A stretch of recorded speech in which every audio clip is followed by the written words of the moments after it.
Good afternoon, everyone. Today, I would like to talk about one of the most famous technology companies in the world, Apple. When people hear the name Apple, they often think of the iPhone, the iPad, or the Mac. These products have become part of everyday life for millions of people around the world. However, Apple's success is not only about creating popular products. It is about making advanced technology simple and easy for everyone to use. Apple was founded in 1976 by Steve Jobs, Steve Wozniak, and Ronald Wayne. At that time, computers were large, expensive, and difficult to operate. Most people believed that computers were only for scientists, engineers, or large companies. Apple had a different idea. The company wanted to create personal computers that ordinary people could use in their homes, schools, and workplaces. This vision helped start the personal computer revolution. Over the years, Apple continued introducing products that changed the way people use technology. The iPod changed how people listen to music. The iPhone combined a phone, a music player, and an internet device into one product. Later, the iPad created new possibilities for education, entertainment, and business. Apple also developed its own software, allowing its hardware and software to work together smoothly. This close integration became one of Apple's greatest strengths. Today, many people use Apple devices to study, work, communicate, create videos, write documents, and even manage their health. Recently, Apple has also become deeply involved in artificial intelligence. AI helps improve voice recognition through Siri, organizes photos automatically, translates languages, and assists users while protecting their privacy. Instead of sending every piece of personal information to the cloud, Apple is increasingly using AI directly on its devices. This approach is often called on-device AI. It allows many AI features to work while keeping personal data more secure. However, Apple's success also raises important questions. One issue is cost. Apple products are often more expensive than similar products from other companies. Some people believe the higher price reflects better quality, while others think it limits access for many consumers. Another issue is competition. Because Apple controls both its hardware and software, some developers argue that the company has too much control over its app ecosystem. There are also questions about artificial intelligence. As AI becomes more powerful, Apple will need to balance innovation with privacy. Users want smarter devices, but they also want their personal information to remain protected. So, what can we learn from Apple's story? Apple shows us that successful technology is not always the most complicated technology. Sometimes, the greatest innovation is making powerful technology simple enough for everyone to use. As AI continues to become part of our daily lives, companies like Apple will play an important role in designing technology that is both useful and easy to understand. In conclusion, Apple has changed the way people interact with technology. Its products have made computers, smartphones, and digital tools more accessible to millions of people. At the same time, Apple's future will depend on how well it balances innovation, privacy, competition, and user trust. Understanding these challenges will help us better understand the future of technology itself. Thank you. All right, listeners, welcome back. We've been following the evolution of work, technology, and modern business. From Taylor's scientific management to Ford's assembly line. From Toyota's continuous improvement to Amazon's algorithm-driven logistics. And from Google's organization of the world's information. Today, the beat changes once again. We're talking about a company that didn't just build technology, it changed the way people experience technology. Today's spotlight is on Apple. Let's rewind the track. In the 1970s, computers were nothing like they are today. They were expensive, complicated, and mostly found in universities, research laboratories, and large corporations. Operating one often required technical knowledge, and for many people, computers seemed like machines built only for experts. Then came a different idea. What if computers could be personal? What if ordinary people, not engineers, not scientists, but students, teachers, artists, and families, could own one? That idea became Apple. Founded in 1976 by Steve Jobs, Steve Wozniak, and Ronald Wayne, Apple believed technology should fit into people's lives instead of forcing people to adapt to technology. That philosophy changed everything. The Macintosh introduced a graphical user interface that allowed people to interact with computers using windows, icons, and a mouse instead of typing complicated commands. Suddenly, computers became approachable. You didn't have to be a programmer to use one. Then the rhythm changed again. Music. The iPod transformed how people carried their favorite songs. Instead of CDs or cassette tapes, thousands of songs could fit inside a pocket. Apple didn't invent digital music. It simply made digital music incredibly easy to use. Then came the iPhone. At first glance, it looked like a phone, but it quickly became much more than that. It combined a phone, a camera, a music player, an internet browser, a GPS device, and eventually thousands of apps into a single product. The smartphone became the center of modern digital life. Communication, photography, banking, shopping, entertainment, navigation, education, work, all inside one device that fits into your pocket. That wasn't just a new product. It changed everyday life. Apple also understood something many companies overlooked. Hardware and software work best when they are designed together. Instead of depending on many different manufacturers, Apple controlled both the physical device and the operating system.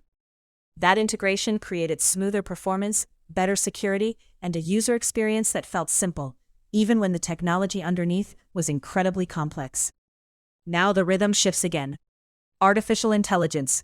Apple is entering the AI era in a way that reflects its long-standing philosophy. Rather than sending every request to distant cloud servers, Apple increasingly performs AI tasks directly on your device. This approach is called on-device AI. Your phone can summarize text, improve photos, recognize speech, organize information, and assist with everyday tasks, while keeping much of your personal data on the device itself. In a world where privacy is becoming more valuable every year, that design choice matters. But every innovation brings new questions. Apple products are admired for quality, but they are also known for high prices. Some people argue that the company creates premium experiences worth paying for. Others believe that advanced technology should be affordable for more people. Then there's the ecosystem. Apple designs the hardware. Apple designs the software. Apple operates the App Store. Apple controls many of the rules developers must follow. Supporters say this creates a safer and more reliable experience. Critics argue that it gives one company too much control over the digital marketplace. And now AI introduces another challenge. As artificial intelligence becomes smarter, devices will increasingly make suggestions before users even ask. They may recommend apps, organize schedules, write emails, edit photos, summarize meetings, even anticipate what users need next. Convenience continues to grow, but so does the importance of trust. How much decision-making should we delegate to our devices? How much personal information should technology understand? And where should we draw the line between helpful assistance and excessive dependence? So let's zoom out. Throughout history, different companies have organized different parts of society. Taylor organized work. Ford organized production. Toyota organized improvement. Amazon organized logistics. Google organized information. Apple organized the human experience of technology. That may be its greatest achievement. Apple proved that powerful technology does not need to feel complicated. Sometimes the greatest innovation is making complexity disappear. As artificial intelligence becomes part of everyday life, that lesson may become even more important. People don't simply want smarter machines. They want technology that feels natural, intuitive, and trustworthy. That's the direction Apple continues to pursue. So here's today's takeaway. Technology changes the world most effectively when people are willing to use it. Innovation isn't only about creating something powerful. It's about creating something people can understand, trust, and enjoy. Apple reminds us that the future of technology isn't just about faster processors or more powerful AI. It's about designing tools that fit naturally into human life. And that's another chapter in the evolution of work, technology, and society. Stay curious, stay thoughtful, and I'll catch you on the next track. Ladies and gentlemen, today I invite you to consider a company that has profoundly shaped not only the products we use, but also the relationship between human beings and technology itself. That company is Apple. At first glance, Apple appears to be a consumer electronics company. It designs smartphones, computers, tablets, watches, and headphones. Millions of people carry its products every day, often without thinking twice about them. Yet if we look more carefully, Apple has done something far more significant than manufacturing devices. It has repeatedly asked a deeper question. What should technology feel like to the people who use it? This question distinguishes Apple from many other companies in the history of industrial development. To understand why, we should briefly revisit that history. The Industrial Revolution transformed production by replacing human muscle with machines. Factories became larger. Production became faster. The central question of that era was how to manufacture more efficiently. Frederick Taylor responded by organizing labor scientifically. Henry Ford organized production through the moving assembly line. Toyota later demonstrated that efficiency could emerge through continuous learning and improvement. Amazon showed that algorithms could coordinate logistics on a global scale. Google organized the world's information and increasingly helps organize knowledge itself. Each of these innovations reorganized an important part of economic life. Apple confronted a different challenge. Its question was not primarily about labor, production, logistics, or information. Its question concerned the relationship between people and technology. When Apple was founded in 1976, computers were intimidating machines. They required technical knowledge. Users often had to memorize commands and understand complex systems before accomplishing even simple tasks. Many people believed computers belonged in laboratories, universities, and large corporations.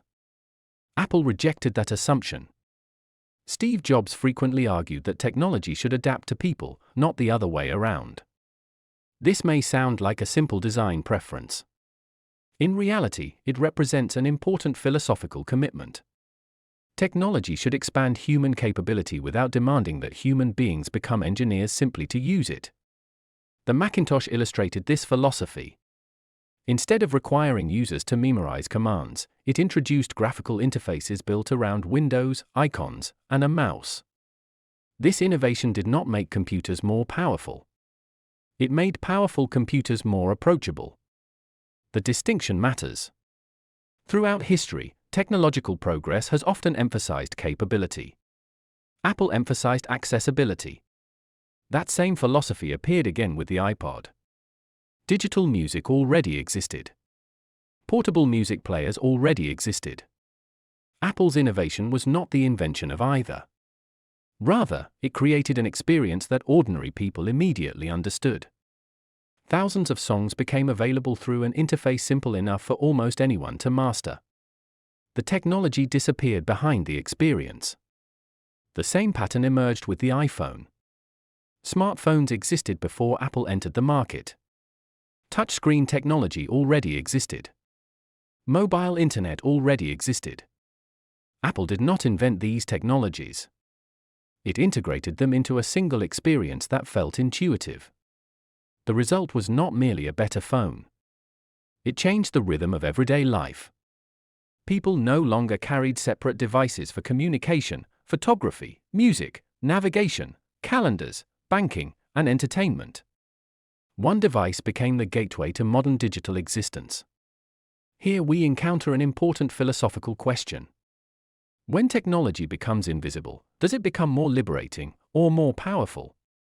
One answer suggests liberation.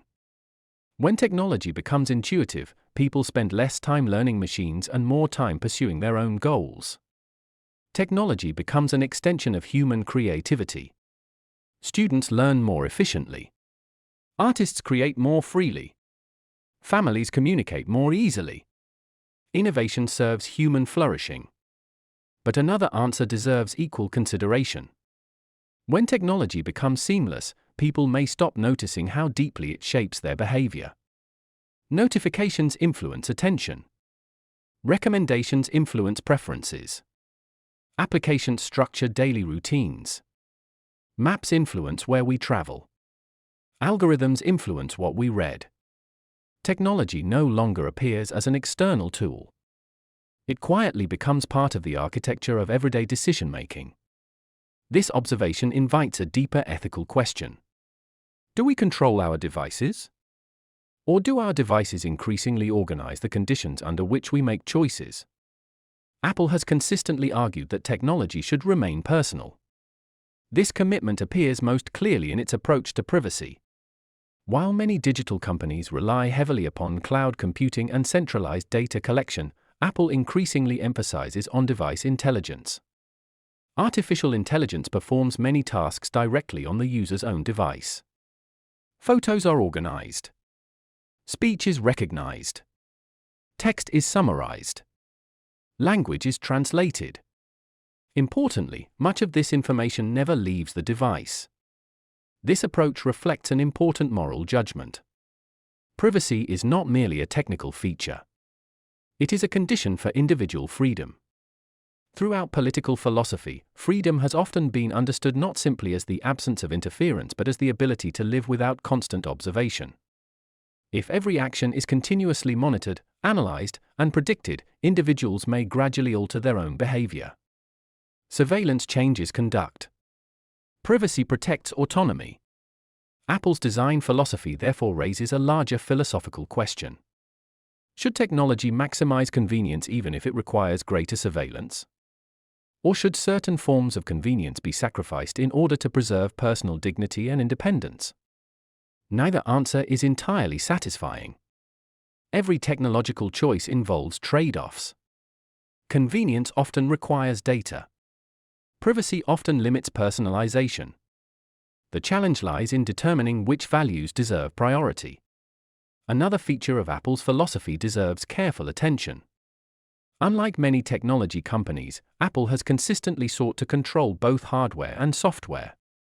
It designs the physical device. It develops the operating system. It creates many of the services that run upon those devices.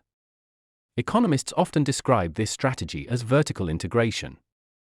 From a technical perspective, the advantages are clear. Hardware and software can be optimized together. Performance improves. Security becomes stronger. Updates arrive more consistently. Many users appreciate the reliability that results from this unified design. Yet vertical integration also raises another philosophical question. How much control should one company exercise over the environment in which millions of people live their digital lives? Apple determines which applications may enter its App Store. It establishes rules for developers. It decides how payments are processed. It determines many of the standards that shape the daily digital experience of its users. Supporters argue that this creates safety. A carefully managed ecosystem protects users from malicious software, fraud, and security risks. Critics offer a different perspective. When a single company establishes the rules governing an entire digital ecosystem, innovation itself may become dependent upon one institution's decisions.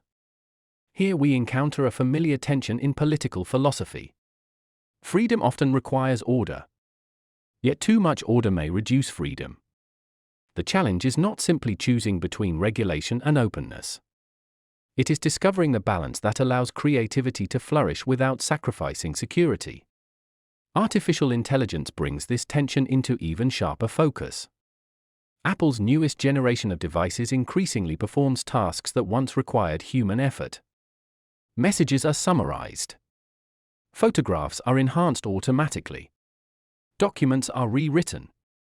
Meetings are organized. Personal assistants anticipate requests before users even formulate them. At first glance, these developments appear entirely beneficial. They save time. They reduce frustration. They allow people to focus upon more meaningful activities. But we should pause for a moment. Throughout history, tools have extended human abilities. A hammer extends the strength of the hand. A telescope extends vision. A calculator extends mathematical ability. Artificial intelligence introduces something different. It begins to extend judgment itself. This distinction is morally significant. When technology assists physical effort, human judgment remains central. When technology increasingly performs judgment, recommends decisions, and predicts preferences, the relationship between human agency and technological assistance begins to change. This invites one of the oldest questions in philosophy. What does it mean to live a genuinely human life? If intelligent systems increasingly decide what we should read, where we should travel, whom we should contact, and even what we should write, are we becoming more capable? Or are we gradually surrendering small pieces of our own practical judgment? The answer may not be simple. Perhaps the greatest danger is not dependence itself. Perhaps it is unconscious dependence. When technology becomes sufficiently elegant, people cease noticing its influence. The system feels natural. Its recommendations appear obvious. Its suggestions become habits. Habits become expectations. Eventually, choices that once required reflection become automatic. This possibility deserves careful consideration because democratic societies depend upon citizens capable of independent judgment. Democracy is not sustained merely by elections. It is sustained by individuals who can compare arguments, question assumptions, evaluate evidence, and accept responsibility for their own decisions. Technology can assist these activities. It cannot replace them. Indeed, if it ever attempts to replace them completely, democracy itself may become weaker. Apple therefore presents us with a fascinating paradox. Its greatest achievement may be making technology almost invisible. Devices disappear into everyday life. Interfaces require almost no explanation. Complexity remains hidden beneath simplicity. From one perspective, this is extraordinary design. From another, it raises an important warning. The more invisible technology becomes, the more important it is that citizens remain conscious of its influence. Invisible systems often exercise the greatest power precisely because they are rarely questioned. History offers many examples. Markets, bureaucracies, legal systems, currencies. They shape human behavior every day, often without attracting our attention. Digital ecosystems may increasingly join that list. Apple's success demonstrates that technology need not be cold or mechanical. It can be elegant, beautiful, human-centered, accessible. These achievements deserve genuine admiration. But admiration should never eliminate reflection. The purpose of philosophy is not to oppose innovation. Nor is it to celebrate every new invention uncritically. Its purpose is to ask whether our technologies ultimately serve the kind of human beings we hope to become. That question becomes even more urgent as artificial intelligence advances.